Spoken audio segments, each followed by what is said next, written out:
Hello, welcome to SoulSchool. I'm Theolyn, and here I want to talk to you about soul's purpose. It's an expression a lot of people use. Perhaps sometimes they say life purpose. But what are we talking about? We're talking about finding a powerful sense of meaning by which you can run your life. And when you understand what it is that you feel is truly, deeply meaningful to you, then every choice you make in your life will be guided by that.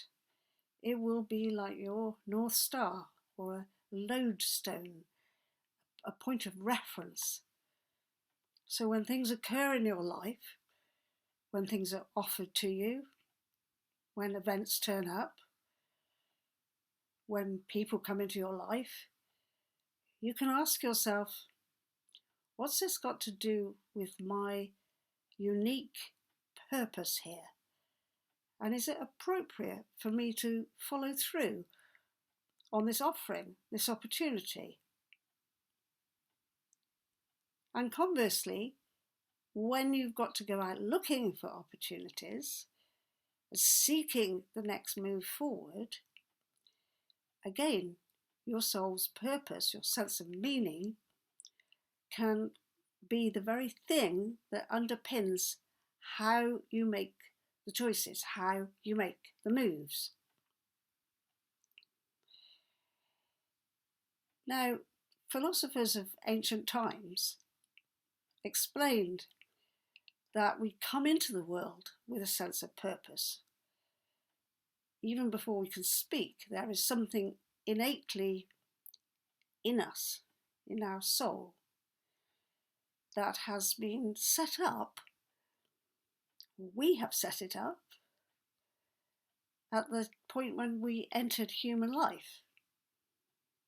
So Plato tells us that the soul chooses what's going to evolve in the next lifetime. Because, of course, Plato is talking about reincarnation, that you've had one life and then you're floating around looking for the next one to move into, and you make a choice. For Plato, it might not always have been a human choice. And we can also consider that a not human choice might involve being reincarnated as an animal. Pythagoras famously asked somebody not to beat the dog because he could hear the sound of his own friend in the dog's howling. So those ancients certainly thought that we could transmigrate into other creatures. But it might be that we transmigrate into other beings who are not incarnated on this planet at all.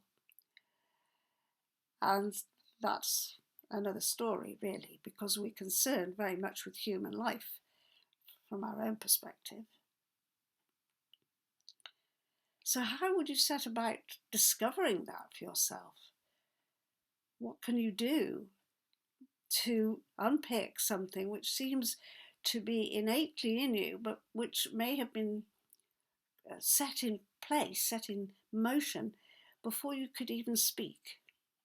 Because it's through words that we understand and know a lot of things about ourselves. Well, one way is to look at astrology. You can look at the chart for when you were born, which will have a lot of clues in it.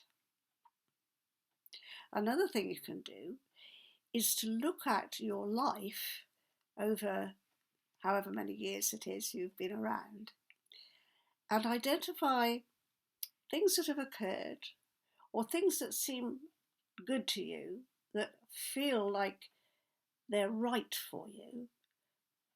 And some of those may go back to when you were very small and you recognize something that somebody might have given you a thing or a book or taken you to a special event or something, and part of you said, yes, this feels really right for me. So there are clues in your own history that can echo this pattern that is already embedded in you. And if you make something with your hands, you create something like a piece of artwork. And if you go into the right meditation space while you're working with it, you can produce something which may reflect back to you part of your inner story. So it's a very deep process, and it takes some of us a very long time to sort it out.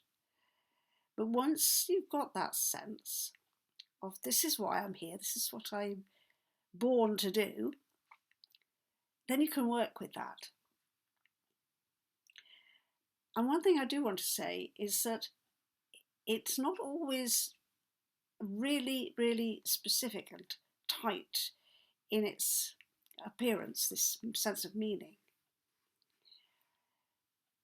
An example I'd like to mention is the ballet dancer Anna Pavlova. Now, clearly, this person had a very powerful mission in her life.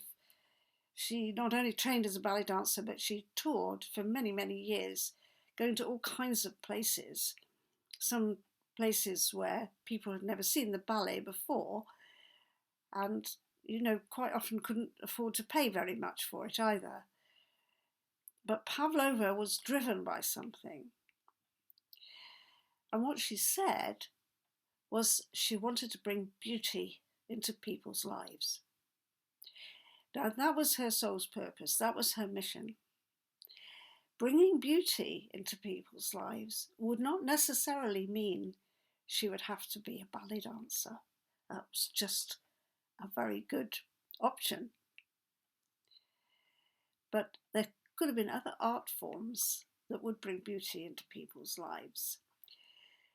So we're not saying that your soul says before it's born, I want to be a great ballet dancer. I'm suggesting that perhaps your soul said, I want to bring beauty into people's lives, or I want to do this, or I want to do that. But it could be a very broad concept. And therefore, the things that are on offer to you, and what was on offer to Anna when she was little, was the chance to go to a ballet school. The things that are on offer to you may just fit the bill neatly, or you may have to go out looking for it and find your pathway to evolving this process. And as I say, it can take a while, it can take a few decades, especially if you get slightly distracted and go off and have romances and families and so on and so forth, because those are natural to us as human beings. And I wouldn't say I wouldn't want to have done that myself, because all the time that I've been a mother and a grandmother and now a great-grandmother, I've been learning something about my own soul's purpose. I can't wave a magic wand for you. I can't just say, oh yes, I can tell you your soul's purpose. But I do believe I can offer you ways of looking at your own life that will assist you in finding that deep sense of meaning. So welcome to Soul School. See if there's anything here that's good for you. Many blessings.